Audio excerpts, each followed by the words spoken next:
এক ঘন জঙ্গলের পাশে ছোট্ট একটি গ্রাম ছিল। সেই গ্রামে সবাই ডাইনির নাম শুনলেই ভয় পেত, কারণ লোকেরা ভাবত ডাইনি মানেই খারাপ। জঙ্গলের ভেতরে থাকতো এক ডাইনি, তার নাম মীরা। মীরা দেখতে ভয়ঙ্কর লাগলেও তার মন ছিল খুব দয়ালু। সে জাদু ব্যবহার করত মানুষের উপকার করার জন্য। একদিন গ্রামে ভয়ানক রোগ ছড়িয়ে পড়ল, কেউ সুস্থ হচ্ছিল না। গ্রামবাসীরা ভয় কাঁপতে লাগলো। মীরা গোপনে গ্রামে এসে জাদু ভেষজ দিয়ে ওষুধ বানালো। রাতে রাতেই সে অসুস্থ মানুষদের সুস্থ করে তুলল, কিন্তু কেউ জানতো না কে তাদের বাঁচাচ্ছে। একদিন একটি ছোট্ট মেয়ে মীরাকে দেখে ফেলল। মেয়েটি ভয় না পেয়ে বলল, তুমি তো খুব ভালো। পরদিন গ্রামবাসীরা সত্য জানতে পারল। তারা লজ্জিত হয়ে মীরার কাছে ক্ষমা চাইল। মীরা বলল, ভয় নয়, ভালোবাসা থাকলেই জাদু সুন্দর হয়। নৈতিক শিক্ষা, চেহারা নয়, কাজই মানুষের আসল পরিচয়। দ্বিতীয় গল্প। এক পাহাড়ের পাদদেশে ছিল একটি ছোট্ট গ্রাম। গ্রামের মানুষরা বিশ্বাস করত পাহাড়ের গুহায় থাকে এক ভয়ঙ্কর ডাইনি। নাম তার কালী ডাইনি। কেউ কখনো তাকে দেখেনি, তবু সবাই তাকে ভয় পেত। আসলে কালী ডাইনি ছিল খুব একা। লোকেরা তাকে ভুল বুঝে দূরে সরিয়ে দিয়েছিল।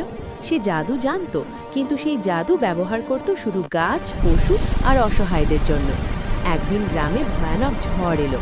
বৃষ্টি আর বজ্রে ফসল নষ্ট হয়ে গেল। মানুষরা কান্নায় ভেঙে পড়ল। সেই রাতে কালী ডাইনি তার জাদু দিয়ে মেঘ শান্ত করল, নদীর জল থামালো আর শুকনো জমিতে সবুজ ফসল ফিরিয়ে আনলো। সকালে গ্রামবাসীরা অবাক হয়ে দেখল সব ঠিক হয়ে গেছে। তখন তারা বুঝল ডাইনি সবসময় খারাপ হয় না। গ্রামের প্রধান গুহায় গিয়ে বলল, আমরা ভুল করেছি, তুমি আমাদের রক্ষা করেছ।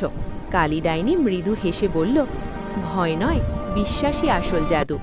নৈতিক শিক্ষা, অজানাকে ভয় নয়, বোঝার চেষ্টা করা উচিত।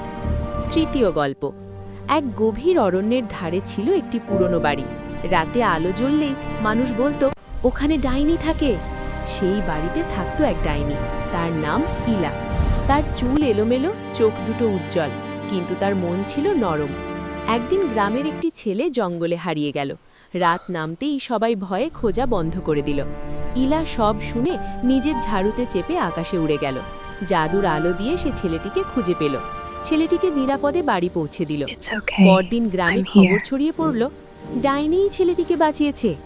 গ্রামবাসীরা ইলার কাছে এলো, ভয়ে নয়, কৃতজ্ঞতায়। ইলা বলল, ডাইনি হলেও আমি মানুষ। নৈতিক শিক্ষা, ভালো মন থাকলে কেউই ভয়ঙ্কর নয়।